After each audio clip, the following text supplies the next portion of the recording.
श्री गणेशाय नमः।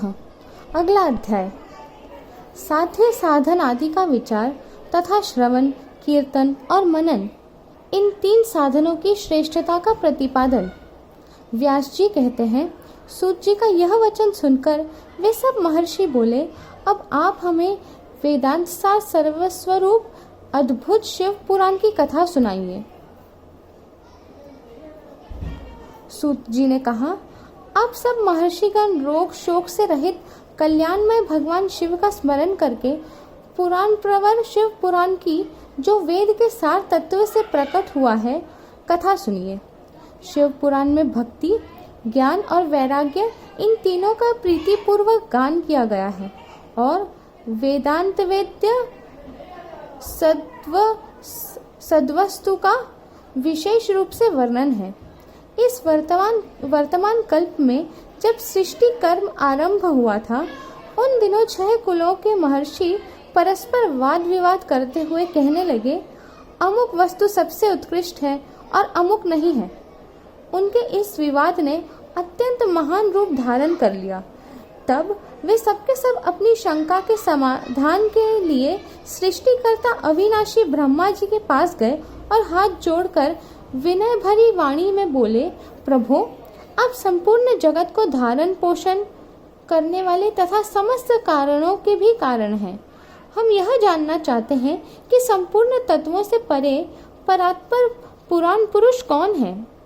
ब्रह्मा जी ने कहा, जहाँ से मन सहित वाणी उन्हें न पाकर लौट आती है तथा जिनसे ब्रह्मा, विष्णु, रुद्र और इंद्र आदि से युक्त यह संपूर्ण जगत समस्त भूतों एवं इंद्रियों के साथ पहले प्रकट हुआ है, वे ही ये देव महादेव सर्वज्ञ एवं संपूर्ण जगत के स्वामी हैं। यही सबसे उत्कृष्ट है। भक्ति से ही इनका साक्षात्कार होता है, दूसरे किसी उपाय से कहीं इनका दर्शन नहीं होता। रुद्र, हरि, हर तथा अन्य देवेश्वर सदा उत्तम भक्ति भाव से उनका दर्शन करना चाहते हैं। भगवान शिव में भक्ति होने से मनुष्य संसार बंधन से मुक्त हो जाता है। देवता के कृपा प्रसाद से उनमें भक्ति होती है और भक्ति से देवता का कृपा प्रसाद प्राप्त होता है। ठीक उसी तरह जैसे यहाँ अंकुर से बीज और बीज से अंकुर पैदा होता है, इसलिए तुम सब ब्रह्मर्षि भगवान शंकर का कृपा प्रसाद प्राप्त करने के लिए भूतल पर जाकर वहाँ सहस्त्रों वर्षों तक चालू रहने वाले एक विशाल यज्ञ का आयोजन करो। इन यज्ञपति भगवान शिव की ही कृपा से वेदोक्त विद्या के सारभूत साध्य साधन का ज्ञान होता है। शिव पद की प्राप्ति ही साध्य है, उनकी सेवा ही साधन है तथा उनके प्रसाद से जो नित्य नैमित्तिक आदि फलों की ओर से निष्प्रिय होता है, वही साधक है। वेदोक्त कर्म का अनुष्ठान करके उसके महान फल को भगवान शिव के चरणों में समर्पित कर देना ही परमेश्वर पद की प्राप्ति है। वही सालोक्य आदि के क्रम से प्राप्त होने वाली मुक्ति है। उन पुरुषों की भक्ति के अनुसार उन सबको उत्कृष्ट फल की प्राप्ति होती है। उस भक्ति के साधन अनेक प्रकार के हैं, जिनका साक्षात महेश्वर ने ही प्रतिपादन किया है। उनमें से सारभूत साधन को संक्षिप्त करके मैं बता रहा हूँ। कान से भगवान के नाम, गुण और लीलाओं का श्रवण, वाणी द्वारा उनका कीर्तन तथा मन के द्वारा उनका मनन, इन तीनों को महान साधन कहा गया है। तात्पर्य यह कि महेश्वर का श्रवण, कीर्तन और मनन करना चाहिए। यह श्रुति का वाक्य हम सबके लिए प्रमाणभूत है। इसी साधन से संपूर्ण मनोरथों की सिद्धि में लगे हुए आप लोग परम साध्य को प्राप्त हों। लोग प्रत्यक्ष वस्तु को आंख से देखकर उसमें प्रवृत्त होते हैं, परंतु जिस वस्तु का कहीं भी प्रत्यक्ष दर्शन नहीं होता, उसे श्रवणोन्द्रिय द्वारा जान सुनकर मनुष्य उसकी प्राप्ति के लिए चेष्टा करता है। अतः पहला साधन श्रवण ही है।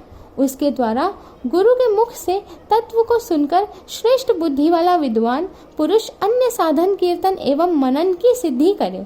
क्रमशः मनन पर्यंत इस साधन की अच्छी तरह साधना कर लेने पर उसके द्वारा सालोक्य आदि के क्रम से धीरे धीरे भगवान शिव का संयोग प्राप्त होता है। पहले सारे अंगों के रोग नष्ट हो जाते हैं, फिर सब प्रकार का लौकिक आनंद भी विलीन हो जाता है। भगवान शंकर की पूजा, उनके नामों के जप तथा उनके गुण, रूप, विलास और नामों का युक्ति परायण चित्त के द्वारा जो निरंतर परिशोधन या चिंतन होता है, उसी को मनन कहा गया है। वह महेश्वर की कृपा दृष्टि से उपलब्ध होता है। उसे समस्त श्रेष्ठ साधनों में प्रधान या प्रमुख कहा गया है। सूत जी कहते हैं, मुनीश्वरों, इस साधन का महात्म्य बताने के प्रसंग में मैं आप लोगों के लिए एक प्राचीन वृत्तांत का वर्णन करूंगा। उसे ध्यान देकर आप सुने। पहले की बात है, पराशर मुनि के पुत्र मेरे गुरु व्यास देव जी के सरस्वत नदी के सुंदर तट पर तपस्या कर रहे थे। एक दिन सूर्य तुल्य तेजस्वी विमान से यात्रा करते हुए भगवान सनत कुमार अकस्मात वहां जा पहुंचे। उन्होंने मेरे गुरु को वहां देखा। वे ध्यान में मग्न थे। उससे जगने पर उन्होंने ब्रह्मपुत्र सनत कुमार जी को अपने सामने उपस्थित देखा। देखकर वे बड़े वेग से उठे और उनके चरणों में प्रणाम करके मुनि ने उन्हें अर्घ्य दिया और देवताओं के बैठने योग्य आसन भी अर्पित किया। तब प्रसन्न हुए भगवान सनत कुमार विनीत भाव से खड़े हुए व्यास जी से गंभीर वाणी में बोले, मुने, तुम सत्य वस्तु का चिंतन करो।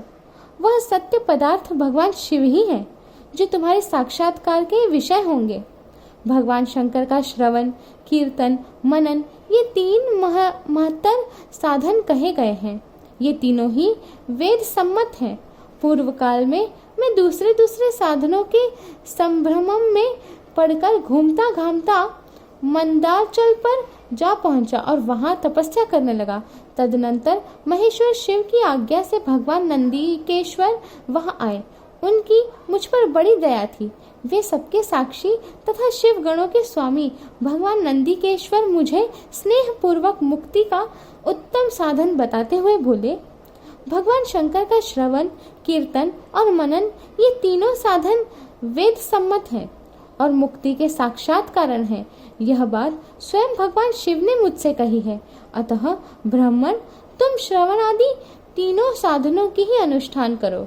व्यास जी से बारंबार ऐसा कहकर अनुगामियों सहित ब्रह्मपुत्र सनत कुमार परम सुंदर ब्रह्म धाम को चले गए।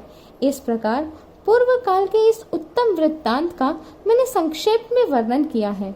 ऋषि बोले, सूत जी, श्रवण आदि तीन साधनों को आपने मुक्ति का उपाय बताया है, किंतु जो श्रवण आदि तीनों साधनों में असमर्थ हो, वह मनुष्य किस उपाय का अवलंबन करके मुक्त हो सकता है? किस साधनभूत कर्म के द्वारा बिना यत्न के ही मोक्ष मिल सकता है? अध्याय समाप्त।